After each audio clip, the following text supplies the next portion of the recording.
Hello and welcome to Under the Superscope, where we take a look at some of the most famous games of all time and try to work out if they still hold up today. And this week we're going back to the beginning of Under the Superscope with no other than Super Smash Bros. This one in particular is perhaps the most vocal entry in the entire series, with not just an active player base, but thriving tournaments 17 years after its release. We're of course talking about Super Smash Bros. Melee.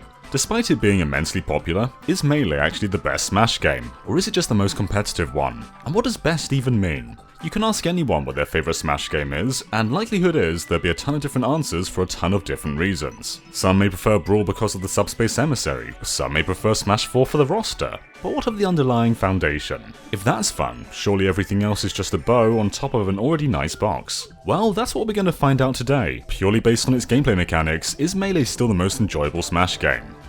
To get to the bottom of this, I asked a simple question. Which Smash game is the best in your opinion? And the results? Well, it's basically a staircase. The consensus here seems to be, as time goes on, the franchise gets better. For accuracy, a very similar question followed. Which Smash game is the most fun in your opinion? As we spoke about earlier, best and most enjoyable aren't always the same thing, but to my surprise, the results were essentially identical. In fact, the results surprised me all around. Based on my perception of the Smash scene, I was under the impression that people believed that both Melee and Smash 4 were the leading forces in franchise quality. So to see Brawl, a game many seem to loudly not enjoy, tower over its predecessors was a bit of a shock. Is this another case of perception of best versus most enjoyable though? Well, I don't think so, as my next question asks which value players perceive as the most important in a Smash game. Franchise representation, fun gameplay, the competitive scene, and variety of modes. There was of course an agenda with this question, with competitive scene being aimed at Melee. To my surprise though, only 5% of people chose it. Unsurprisingly, gameplay took the majority of votes, but franchise representation and variety of modes were both rather close. So what do these thousands of votes mean? Well, the Smash fanbase is incredibly varied, and though Melee may often appear to be one of the largest segments, the picture I'm putting together is that it's really not. Melee is kinda just a raindrop in an incredibly wide puddle. And one final question to see how people actually play Smash. Items on or items off?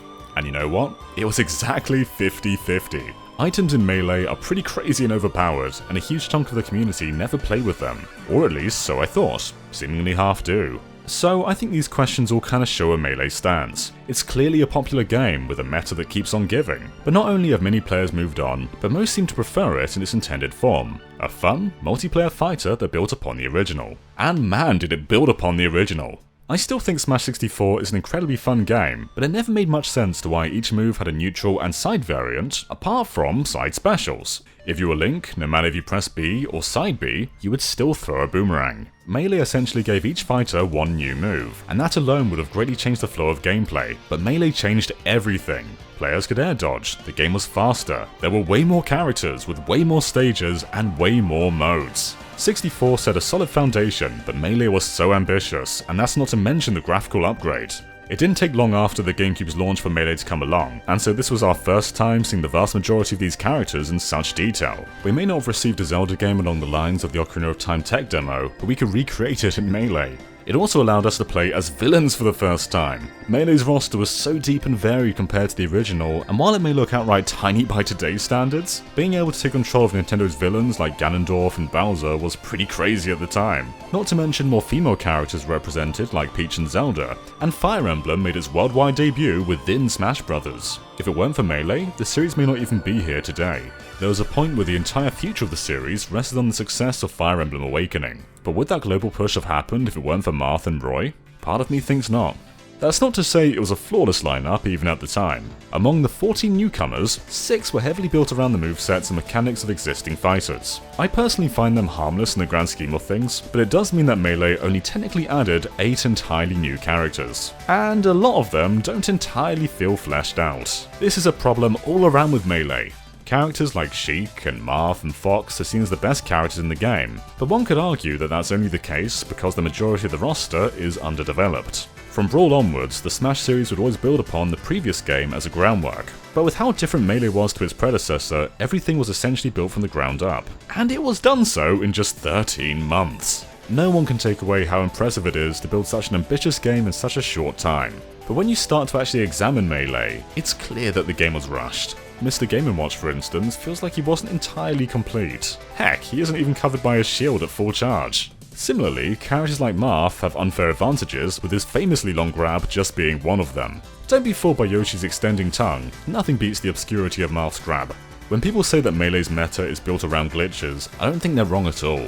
There are dozens upon dozens of elements for each character that just don't make sense, and players have found ways to exploit the physics system with tricks like wave dashing, L cancelling, and wobbling. These aren't intended mechanics of Melee, and given more development time, they probably wouldn't exist. There's a lot that probably would have changed given more time in the oven. Final Smashes were initially intended for Smash 64, but were cut due to time constraints. The same likely explains why they aren't here in Melee. Characters like Sonic and Snake were intended for this game, but again, didn't make it in until Brawl. Then there's actual in-game elements like Pokefloats, a stage built around entirely random models pulled from Pokemon Stadium. Stages like Brinstar and Corneria were essentially remakes of N64 stages, and given more time, Adventure Mode would have likely been far more fleshed out. The team's vision of Melee was seemingly far different to the game that we received, and the pure dedication to this 30-month development cycle can't be understated. To many players, they wouldn't have the game any other way. Without the physics engine being in its somewhat rushed state, Melee wouldn't have all the exploits it does, and those exploits are what have kept the game alive for so long. Sure, way more people say they prefer Brawl, but if I had to wager, I'd say Melee is still the far more active game, and not just competitively. I can fully understand why a lot of players don't exactly like Melee though. If you're just playing for fun, you don't need to know the ins and outs to know that a lot of characters just aren't as good as others. It was great to finally be able to play as Bowser, but my god he sucks. What even is this side A? Same goes for DK, this move just isn't viable for anything. Pichu is a character that literally hurts himself with half of his own moves. Not just that, but he's incredibly light so you can pretty much KO him from his own injuries. And then Mewtwo is just so floaty that he doesn't feel good to play as.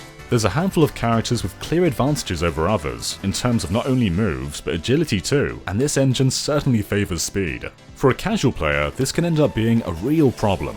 I do think items actually help alleviate the shortcomings of each character and actually help to balance the playing field, but with them off, well, good luck winning as Kirby unless you continuously do this move. Melee is unbalanced, in some areas unfinished, and in a lot of areas, unfair. The strength of recent Smash games is there's so many characters with so much variety, and almost all of them have some kind of perk that makes them feel viably powerful. With Melee, even though there are 26 characters now, only half of them really feel good to play as. But on the other side, some people love how Melee feels and gladly restrict themselves to just the good characters. There's no question that Melee is the most competitive title in the series, and no game since has come close to replicating its complexities. This, more than anything, is what's kept Melee alive. I suppose the Smash series built itself as an accessible party game that anyone can jump in and play, and Melee in a lot of respects is not that. With this game, Smash picked up a lot of the complex inputs of games like Street Fighter and Tekken, and Sakurai aimed to avoid these layers with Smash. They're not intentional, but they are there, and a lot of people love them. The thing is, you can't have fun wrong, and if people love Melee for these exploits and they build such a strong community off them, then that's nothing short of amazing. I do think the game as a basis is flawed, but it's enabled some truly inspiring things.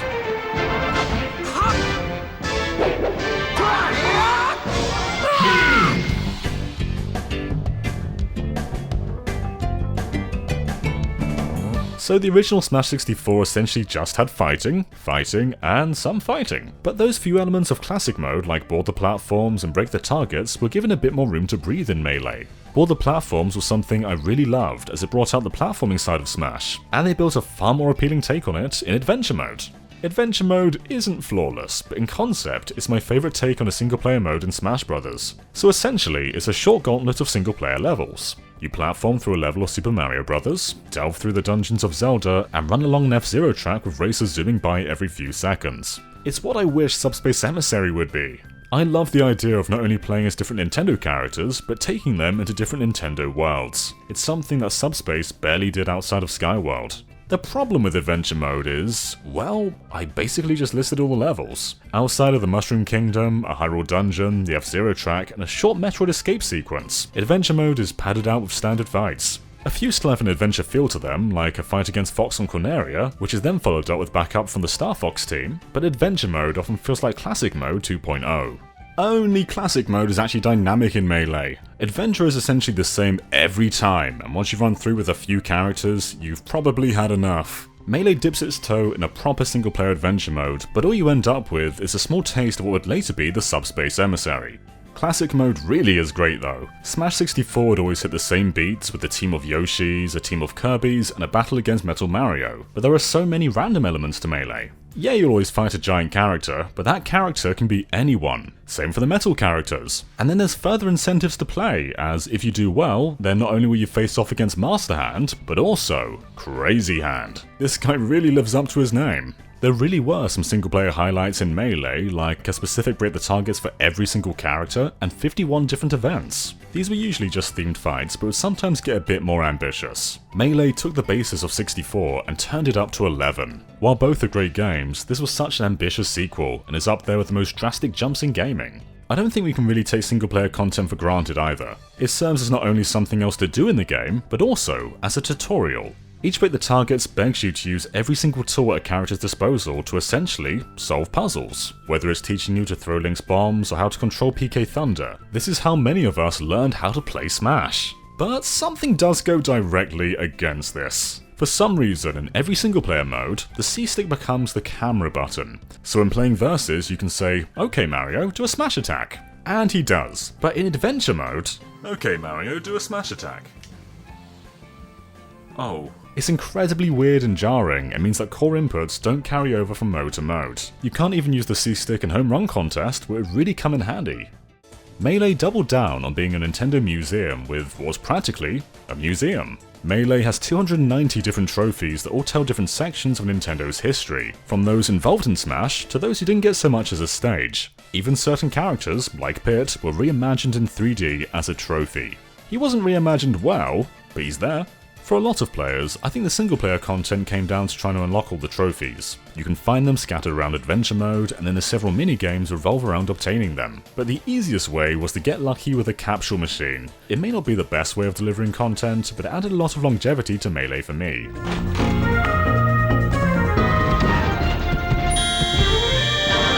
So upon replaying Melee, where do I land on the initial poll? Well, I might just agree with the results. I burnt out on Melee after a while. I'm not a competitive player, so as someone who likes to juggle a variety of characters, it frustrated me that a large chunk of them just weren't that fun to play as. I love Smash not only for the fun gameplay, but because it's an interactive museum of Nintendo's legacy, and while a lot of that is here in Melee, I feel other games have simply done it better. Melee's a tough game to analyse because it's objectively broken in a few key areas, but it's subjectively fun because of those flaws. If learning complex mechanics and continuously rising your skill is important to you, then by all means Melee is fantastic, but I personally believe that it goes against what Smash was trying to be in the first place, and judging by the drastically different direction of Brawl, I think Sakurai agrees. There's a lot I can't take away from Melee. It is fun, Fountain of Dreams is delightful, and I love that it took Smash 64's classic mode only stages like Final Destination and made them playable in Versus. It did so much for the series, and whether you like it or not, I don't think Ultimate would be what it is if it weren't for Melee stepping in the right direction. Whether your items off, Fox only, Final Destination, or items on, Pichu only, Pokefloats, Melee can still be a brilliant time, and in some regards, it absolutely holds up today, whereas in others, future entries did a far better job. I still really like Melee, but it is not my favourite Smash game. Thanks so much for watching, and if you enjoyed this video, be sure to check out other episodes of Under the Super Scope, and of course be sure to subscribe to GameXplain for a lot more on Smash, and other things gaming too. Until next time guys, bye.